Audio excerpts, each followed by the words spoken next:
Hello, everyone. Welcome. So, today I'm going to be talking about the IELTS writing task, specifically task one. This is kind of a part two, though, of talking about task one. In part one, we discussed line graphs specifically and how to discuss trends with them. This time, we're going to talk about bar graphs and trends with them. And so, I do strongly recommend watching lecture one first because we talked about the whole foundation and all of that. Today, we're just going to go over um, the 5 steps to completing IELTS Task 1 for writing with a bar graph specifically, right? Now, I will say too, it is the same 5 steps we learned in the last lecture, right? It's no different with a bar graph than it is with a line graph, but I wanted to do some examples with a bar graph just for number one because it gives more variety to this. So that's why I wanted to show an example with a bar graph as well. And also just to give more different examples, right? I really only went over one example in full last time. There were some other examples we kind of brainstormed and talked a little bit about some ideas, but we only really did one full one last time, right? Last video was getting kind of long. So that's why today I'm going to go over completing the IELTS task one with a bar graph. So let's get into it. So let's talk about how to write about the trend. Now, you might think this list is very familiar to me, and that's good. That's good if it is. That's because this is the exact same list that we used last time for our line graph. Okay. We talk about the trend in the same way. First, we paraphrase, right? Meaning that we take a look at what the graph is telling us and we write down what the graph shows us, basically. We paraphrase. Step two is we identify the main trends. What's the main thing we notice about the graph? The main trend. Step three is we identify the specific trends, right? So, which specific trends are there? And then step four, we check our structure and also spelling and grammar to make sure it's good and accurate. Awesome. So let's go ahead and take a look at this one here, sample question one, right? The question is, can we discuss the trends we see here? The source for this is landingcube.com, and this graph, this line graph, or sorry, this bar graph rather, shows the annual net revenue of Amazon from 2004 to 2018 in billions of US dollars. Okay, so before we describe it, I want to talk about a few words and what they mean. So here it says annual. Annual means every year, okay? And that's a very important term to understand. So if you do not know that annual means each year, write that down. Annual means every year, okay? Um, net. What does net mean? Well, I mean, net can mean a lot of things, right? We use a net for fishing, right? But in this case, net, when we're talking about net income or net revenue, we mean revenue or income after taxes and fees are paid. So after we've paid our dues to the government, um, then the net revenue is what we have left, right? So if this said gross revenue, that would mean the revenue before Amazon had to pay taxes and anything else that they had to pay. And so these numbers would be even higher if we talked about gross revenue, right? Or gross income. Your gross income is greater than your net income because gross income is the money that the company that you work for pays you before you have to pay taxes and other fees, whereas your net income is your income after you paid for your taxes and any other fees or anything like that, any union dues or any other fees that you must pay before you actually get your money and you can spend it how you wish after that. Okay, so there you go. Revenue. Revenue is basically the money earned, right? So the money that Amazon earned by, in Amazon's case, selling stuff, because that's what Amazon does. They sell stuff online and they deliver it to your door in a day or two, right? And that's why it's such a popular service. It's very easy to use and very quick. You just go on your phone, boop, boop, boop, you order something, right? And it'll show up in a day or two. Great. And it also is in net revenue in billions of US dollars, right? So US dollars is our currency that we're using, and our unit is US dollars. And also, it's from 2004 to 2018, right? So we start at 2004 and we go to 2018. And so it's kind of hard to read the numbers. They actually just put the numbers on top here as well, just so that we can see them easier, which was good of them. I do like that they did that. So there we go. Okay, let's move on to step one, which is paraphrasing. So, paraphrasing, it asks us, what does the graph show and what is the purpose of the graph? Okay, so the graph shows us the net revenue in billions of dollars that Amazon made from 2004 to 2018, right? So that's, in a nutshell, that's what this graph is telling us. It's telling us how much money they're making every year after expenses are paid. Now, what are the main trends? So let's go back and let's look at what do we notice about this graph. Well, something I noticed about this graph is that over time, the net revenue of Amazon is increasing, right? The looks like it's increasing over time here, right? Also, I noticed that it's increasing at a fast rate, right? It starts increasing very slowly, and then by around this point, around 2011, 2012, now it's increasing really, really fast, right? Over here, it looks more like a line. By the time we get here, it looks more like an exponential curve where it's going up really rapidly, right? If we look at the beginning, the difference between the billions of dollars made in 2004 and 2005, it's only like it's less than a $2 billion difference, which, you know what, is still a huge difference, but not nearly as huge as over here, where here we have over a $50 billion difference, right? Here we have a much bigger difference from year to year than we did in 2004. And this doesn't even show 2019, 2020, 2021 when Amazon got even bigger, right? And so I can only imagine that it continues on that pattern, on that trajectory after after this time period, right? But that said, we don't have to talk about that. We just have to talk about what we see in this graph. That's our only job. So what did we say here? It says each year during the 14-year period from 2004 to 2018, Amazon netted a higher income than it did the previous year.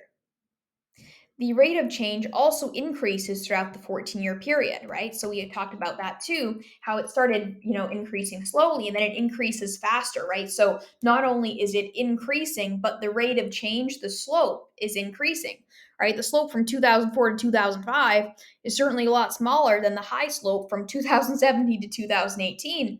And we could even argue the same thing for things in the middle. We could say the slope from 2008 to 2009 is a smaller slope than the slope from 2012 to 2013, right? So overall, our rate of change is increasing throughout, is the other thing we could say.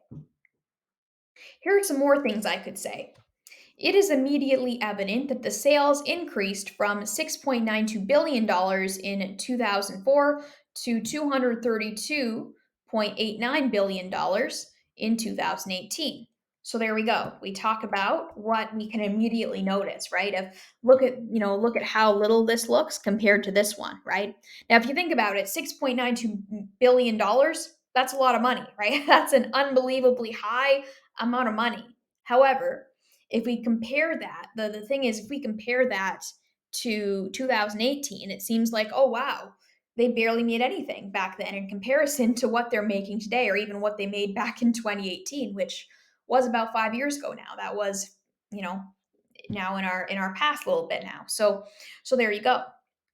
That's something we can immediately notice, that even though $6.92 billion is a ton of, a huge ton of money, in comparison to what happens later, it's really not, right? In terms of the proportion of their overall revenue, not a lot. Not a lot at all. Then, from 2004 to 2009, the net revenue slowly increased from about $2 billion to $5 billion each year, right? So it increases slowly, right? It's increasing just a little bit in the first bit. And then from 2010 to 2018, the net revenue increased at a much faster rate from about $8 million to $50 million each year. Overall, the graph reports an increase of net revenue from 2004 to 2018. right? So at the end, we finished it off with kind of a generalized statement once again, but we also had some very specific statements about how our rate of change started slow and how it increases, it increased faster as time went on, right? We talked about that too. And that's important too, to talk about those specific trends as well.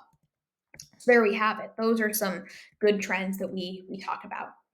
We also need to make sure that you've paraphrased the graph, given the main trends and given the specific trends. So here we're checking structure, making sure that you've structured it accurately. Because the most common mistake I see students making is it's not that what they said about the graph was wrong exactly, it's just that the reason it didn't get full marks isn't that it was incorrect, but it just wasn't enough, right? So I see a lot of students maybe paraphrasing and then talking about one trend they see, but failing to talk about more than one trend. And that's not going to get you full marks. And even if you talked about that one trend really, really well, really, really accurately, you still didn't talk about some different trends. So do make sure that you talk about at least two or three things that you notice about the graph, right? That's important.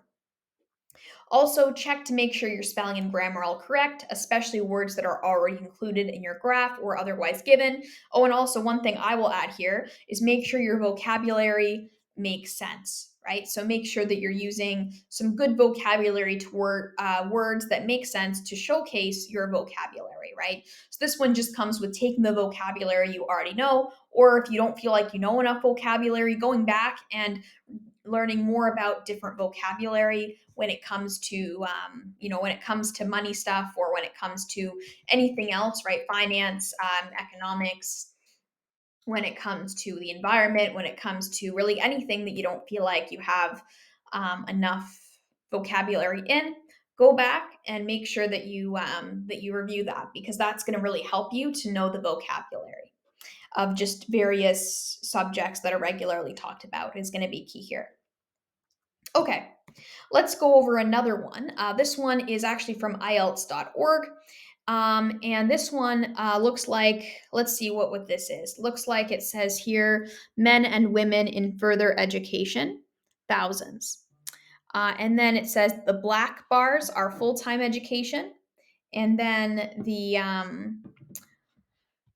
the gray bars are part-time education.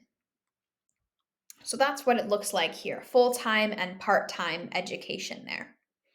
Okay, so what do we notice about this graph? Actually, before we do that, let's paraphrase. What's this graph talking about? This graph shows the number in thousands of male part-time and full-time students. Oh, this is in the wrong place there. That marker here should be right there. And the number of female part-time and full-time students during the 1970 and 71 school year, the 1980-81 school year, and the 1990-91 school year. So keep in mind, these are 10 years apart, each of them. So they're not looking at every school year from 1970 to 1979. No, they're looking at just the 1970 to 71 school year. Then they're looking at just 10 years later what happened then. And then they're looking at another 10 years later what happened then. Right? And it's interesting to look at this because this is back in the olden days. In fact, all of these were before I was born, by the way. Right? So this was a long time ago, and so things may have been different. Right? Today we know that usually there's more women than men in higher education. But there are more men in certain fields of higher education, of specific fields like math and engineering and that sort of thing as well. But it is mostly women in higher in higher education today. But was that always the case, right? In the 1970s, back in the olden days, was that the case? Well, maybe it wasn't the case back then. So let's take a look at what else we notice here. Well, something I noticed here is that the number of female students pursuing both part-time and full-time studies increased over every decade, right? So it looks like if we look here for females in part-time education, there were the least number in 1970, then there were more in 1980, and then there were even more in 1990, a big jump here, right? And same with full-time students. There were just a few here, looks like under 100 full-time students, or I guess 100,000 full-time students in 1970, 71. And then here there were a lot more, right? It more than doubled, and then it increased a little bit here as well. So it looks like across the board for female students, the number of female students in further education increased every decade. Right now, for males, it didn't exactly do that. For the number of male students pursuing full time studies increased over every decade as well, but the number of male students pursuing part time education was highest during 1970 1971 school year, and then it was the lowest during 1980 and 81, and it was in the middle in 1990 and 1991. Right? If we look at the graph, we can see for full time education, that we start lower, we get higher, and then we get higher. But then for part time studies, we start at 1,000, right, which is the highest of all of these years, and then it goes lower, and then it goes a little higher again, but still not as high as 1970 and 1971. So it looks like the number of men in part time education actually went down throughout these decades, which is interesting, right? But for full time, it didn't happen, right? There were more and more men pursuing full time further education. So, what about identifying some specific trends? Here it says across the board, there are many more students who are pursuing part time school rather than full time school for all years and for both male and female students. Now, that's true. If we look at all these gray bars, they're way higher than all these black bars. Like, I think the highest black bar is either this one here or this one here. And even the lowest gray bar, which is this one here, is much, much higher, right? And so that suggests to us that that part-time education was a lot more common back in those days, and that's interesting because I think today students going to pursue full-time education right after directly out of high school, or maybe with a year's break after high school, is a lot more common. There's a lot more people at the university I went to anyways who pursued full-time education. So that's another interesting thing here, is that across the board, whether you're a male student or a female student, that it was a lot more common for students in these days to take part in part-time education as opposed to full-time education, at least according to this graph. I'm actually not sure where IELTS.org collected this data from, and it could just be made up. I'm not sure. However, according to this graph, a lot across the board, there's a lot more students pursuing part-time than full-time. Also, another thing we can say is that in 1970 and 1971, male students outnumber female students in both part time and full time studies. In 1980 and 1981, there are similar numbers of both male students and female students. And then by 1990 and 1991, which is closest to today's world, female students outnumber male students in both part time and full time studies. Right, and that's interesting, right? I think back in the olden days, perhaps it was more common for women to not get education, to be homemakers instead. Whereas today, and even in the 1990s, it seemed like there were more female students pursuing higher education, higher studies, than male students back at that time, right? And let's make sure that's accurate. Well, yes, looks like the number of part time students, male part time students, was greater than female part time students in 1970 and 1971. And same with full time students, right? This black bar here is certainly greater than this one. Then in 1980 and 81, there's similar numbers for both. So not exactly the same, but pretty similar numbers, I would say, for both. But then in 1990 and 1991, it looks like we have quite a few more female students than male students pursuing part-time studies. And also, it looks like this bar is slightly greater than this bar as well. So it looks like we have more students who are female participating in full-time education than male students. Although I would say, actually, in hindsight, these two do look awfully similar. Whereas the part-time education with males versus female students, it does look like there's quite a few more female students than male students pursuing part-time education in the 1990 and 1991. So yeah, so that's pretty accurate.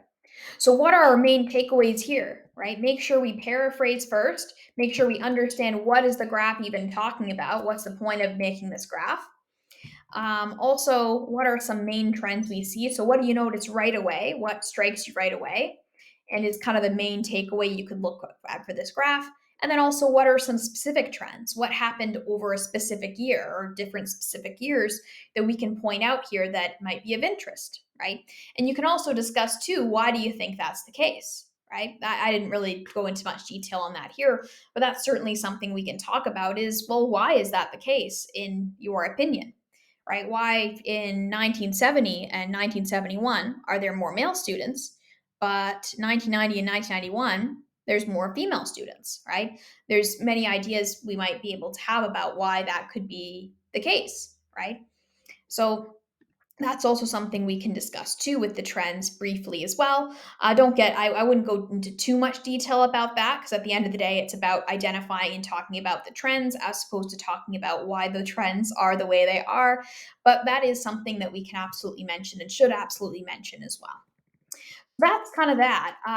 Today, we learned to use new vocabulary to understand and describe information in bar graphs. We also understand the question, observation, and we can write about bar graphs. We also learn how to use time, place, and degree to write about the bar graphs as well. Okay, so those are some important key pointers here. I do also have other bar graph examples as well that I can give for anyone who does want to practice more, which I strongly recommend doing. And you can ask me for feedback as well on those as well, and I'd be happy to give that to you. And I will see everyone in part three. Now, part three is going to be part one of our task two. So the next lecture will be all about task two for writing and how to succeed with that one. So good work today, everyone, and I will see everyone for task two. Bye, everyone.